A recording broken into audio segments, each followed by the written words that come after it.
Hello दोस्तों, मेरा नाम है राहुल सैनी एंड मैं लास्ट 3 साल से स्टॉक मार्केट के अंदर एक्टिव हूँ। और तो स्टॉक मार्केट में मैं दो सेगमेंट में सबसे ज्यादा काम करता हूँ। सबसे पहले है हमारा स्टॉक सेगमेंट और दूसरा है हमारा ऑप्शन बाइंग। एंड अगर हम सेफेस्ट सेगमेंट की बात करें तो वो स्टॉक्स ही है, ऑब्वियस सी बात है। तो इसी वजह से इस चैनल पे इसी सेगमेंट से रिलेटेड काफी सारी एनालिसिस आपको देखने को मिल जाएंगी, सेक्टर एनालिसिस और इंडेक्स एनालिसिस। तो स्टॉक्स के बारे में अगर आपको टेक्निकल एनालिसिस जानना है तो आप इस चैनल को फॉलो कर सकते हैं। तो इस वीडियो से पहले भी मैंने काफी सारी वीडियोस अपलोड की है इस चैनल पे, लेकिन वो काफी छोटी होती थी। उन छोटी वीडियोस के ड्यूरेशन की वजह से मैं डीप एनालिसिस नहीं कर पाता था उन वीडियोस में। तो इसी वजह से मैंने सोचा कि एक नई सीरीज स्टार्ट करते हैं जिसमें हम काफी डीप एनालिसिस करेंगे स्टॉक्स का और सेक्टर के एनालिसिस। तो आज जो हम बात करेंगे वो दो सेक्टर के बारे में होने वाली है, निफ्टी आईटी और निफ्टी फार्मा। एंड ये दो सेक्टर लास्ट के 2 हफ्ते से काफी अच्छा परफॉर्म कर रहे हैं। एंड जो लास्ट के जो 2 हफ्ते रहे वो इंडियन मार्केट के लिए भी काफी अच्छे रहे। तो इसी वजह से हम इन दो सेक्टर में देखने वाले हैं, क्योंकि ये लास्ट के जो 2 हफ्ते हैं इनमें काफी अच्छा परफॉर्म किया है इन दो सेक्टर ने। एंड आगे शॉर्ट टर्म के लिए हमको इसमें काफी अच्छे टारगेट्स देखने को मिल सकते हैं। एंड लास्टली एक और बात कि मैं कोई सेबी रजिस्टर्ड रिसर्च एनालिस्ट नहीं हूं, तो इसीलिए जो भी एनालिसिस आप देखते हैं आप, तो उसके बाद अपना खुद का भी एनालिसिस एक बार करें, क्रॉस चेक करें, फिर बाद में अपना डिसीजन ले। तो चलो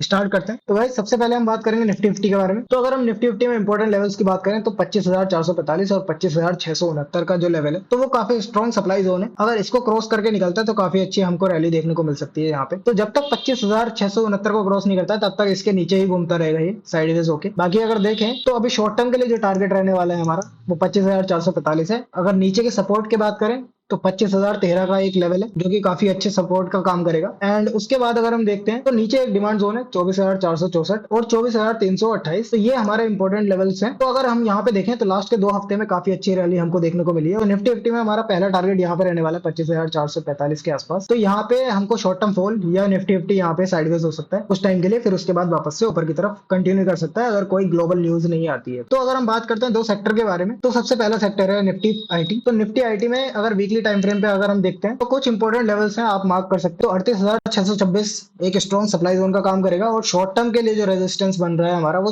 37,085 के आसपास है। एंड अगर स्ट्रॉन्ग सपोर्ट की बात करें 33,523 और 30,917। एंड अगर हम यहाँ पे देखें तो लास्ट वीक क्या हुआ था, तो अगर हम देखेंगे लास्ट 2 हफ्ते पहले इसी लेवल के पास से हमको रैली देखने को मिली है जो कि अभी भी कंटिन्यू है। और उसके बाद भी हमको एक अच्छी सी रैली देखने को मिल सकता है। यहाँ पे अगर हम देखेंगे तो एक गैप भी है जिसको फिल करने के लिए वापस से ऊपर की तरफ जा सकते। तो यहाँ तक पहला टारगेट हमारा यहीं पे रहने वाला है 37,085 के आसपास। 37,085 के बाद ये वापस से नीचे को रिवर्सल दे सकता है शॉर्ट टर्म के लिए। तो अगर हम इसमें कुछ स्टॉक्स के बारे में बात करें तो सबसे पहला स्टॉक होगा ईसीएस, तो जो कि स्ट्रॉन्ग सपोर्ट पे हमारा काम कर रहा है। तो 2 हफ्ते में एक बुलिशनेस हमको देखने को मिली है इस स्टॉक के अंदर, और जो कि जोन है हमारा 2,932 और 2,878। तो मार्च 2021 में यहाँ से हमको एक स्ट्रॉन्ग रैली देखने को हमको मिली थी।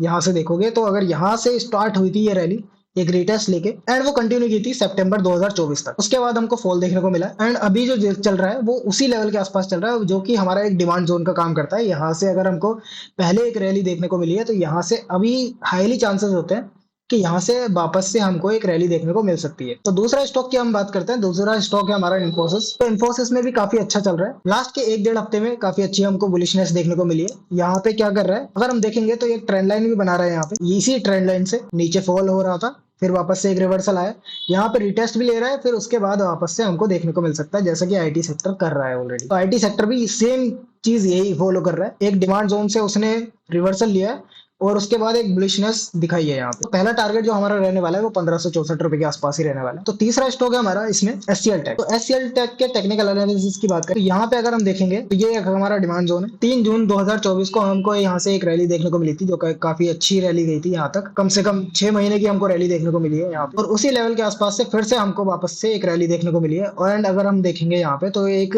डिमांड जोन यहाँ पे क्रिएट हुआ है, तो जहां से अब वापस से हमको एक रैली देखने को मिल सकती है। और पहला टारगेट हमारा रहेगा, तो पहला टारगेट रहने वाला है हमारा 1756। तो यहाँ तक काफी अच्छा हमको देखने को मिल सकता है। तो अब बात करते हैं फार्मा सेक्टर के बारे में। तो फार्मा सेक्टर में जो इंपॉर्टेंट लेवल है हमारा वो है, तो शॉर्ट टर्म सप्लाई जोन जो है वो है हमारा 22,722। तो स्ट्रॉन्ग सपोर्ट की अगर हम बात करते हैं तो वो है हमारा 21,327। यहाँ से हम अगर देखते हैं तो एक शॉर्ट टर्म रैली हमको देखने को मिली, तो वापस से इसी जोन से हमको एक वापस से रैली देखने को मिल रही है। ये रैली कंटिन्यू हो सकती है यहाँ तक के लिए 22,722 तक के लिए। और अगर यहाँ से अगर ये निकल जाता तो हमारा सेकंड टारगेट यहाँ तक रहेगा 23,156। इसमें कुछ स्टॉक्स की लिस्ट मैंने तैयार की है, जिनके फंडामेंटल्स भी काफी अच्छे हैं। तो पहला है हमारा सिप्ला। तो डेली टाइम फ्रेम पे हम शॉर्ट टर्म टारगेट्स के लिए हम इसमें स्विंग ट्रेडिंग के लिए प्लान कर सकते हैं।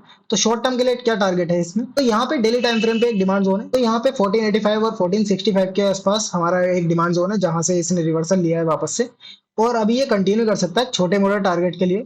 और अगर इसके ऊपर निकलता है तो काफी अच्छी हमको रैली देखने को मिल सकती है। तो यहाँ पे अगर हम देखते हैं तो 1610 के नीचे काफी काफी टाइम से ये कंसोलिडेट कर रहा है, और अगर इसके ऊपर ब्रेकआउट देता है तो काफी अच्छा टारगेट हमको देखने को मिल सकता है इसमें। तो अगर हम डेली टाइम फ्रेम पे देखते हैं तो यहाँ पे शॉर्ट टर्म के लिए तो काफी अच्छी कैंडल क्लोजिंग दी है यहाँ पे। दूसरा स्टॉक है हमारा डॉक्टर रेड्डी। डॉक्टर रेड्डी में क्या हो रहा है, तो यहाँ पे वीकली टाइम फ्रेम पे एक डिमांड जोन है 1225 और 1183। अगर इस जोन के अंदर कभी भी आता है तो रिवर्सल देगा ही देगा। तो अगर डेली टाइम फ्रेम पे जाता है तो इसी जोन के आसपास से यहाँ से ये रिवर्सल लिया है, और उसके बाद ये कंटिन्यू कर सकता है यहाँ से। शॉर्ट टर्म के लिए जो टारगेट रहने वाला है हमारे यहाँ पे डॉक्टर रेड्डी में, तो वो रहने वाला है हमारा 1294। तो सेकंड टारगेट हमारा रहेगा ये 1327। बाकी अगर आपको लॉन्ग टर्म होल्ड करना है तो वापस से कभी भी अगर इस जोन के अंदर आता है तो आप वापस से खरीद सकते हैं और स्टॉप लॉस लगा सकते हैं इसके नीचे का। थर्ड स्टॉक है हमारा डिवीज लेबोरेटरीज। 5611 के आसपास हमारा डिमांड जोन था, जहां से ये रिवर्सल लिया है वापस से। ठीक है, और अगर हम अभी देखते हैं तो ये काफी अच्छा परफॉर्म किया है। कैंडल भी वीकली टाइम फ्रेम की जो कैंडल है वो काफी अच्छी क्लोजिंग दी है इसने। हालांकि हम यहाँ पे देखेंगे तो ये एक गोल्डन जोन है, इसको ये क्रॉस कर चुका है। फिबोनाची गोल्डन जोन है 0.5 और 0.6। तो पहला टारगेट जो रहने वाला है अगर यहाँ से निकलता है तो वो 0.7 के आसपास रहेगा हमारा टारगेट इसमें। बाकी एक रिटेस्ट देने के लिए वापस से नीचे आ सकता है, तो आप अगर ये नीचे आता है फॉल करता है तब भी आप इसमें एंट्री ले सकते हैं 0.3 के आसपास। फिर रिट्रेसमेंट लगा के आप 0.3 या फिर 6516 रुपए के आसपास आप इसमें एंट्री बना सकते हैं। स्टॉप लॉस आपका रहेगा नीचे की तरफ। तो ये कुछ स्टॉक्स हैं निफ्टी फार्मा में। तो ये हमारा एनालिसिस है। तो निफ्टी आईटी और निफ्टी फार्मा के सेक्टर पे कुछ स्टॉक्स के अंदर, एंड यहाँ पे आप अपना एनालिसिस करके आप इन्वेस्ट कर सकते हैं। एंड अगेन, मैं कोई रजिस्टर्ड रिसर्च एनालिस्ट नहीं हूँ, तो ध्यान रहे कि आप खुद से भी एक बार अपना रिसर्च करें फिर उसके बाद इन्वेस्ट करें। बाकी ऐसे ही एनालिसिस के लिए आप फॉलो कर सकते हैं द एस्ट्रो ट्रेडर। एंड अगर आपको स्पेसिफिक स्टॉक एनालिसिस करवाना है तो आप मेरे इंस्टा पेज पे भी आप मेरे को फॉलो करके डीएम कर सकते हैं, वहां पे मैं आपको रिप्लाई दे दूंगा। और इस चैनल पे आपको काफी अच्छे एनालिसिस आपको देखने को मिलने वाले हैं। तो मिलते हैं नेक्स्ट वीडियो में। आज के लिए इतना ही।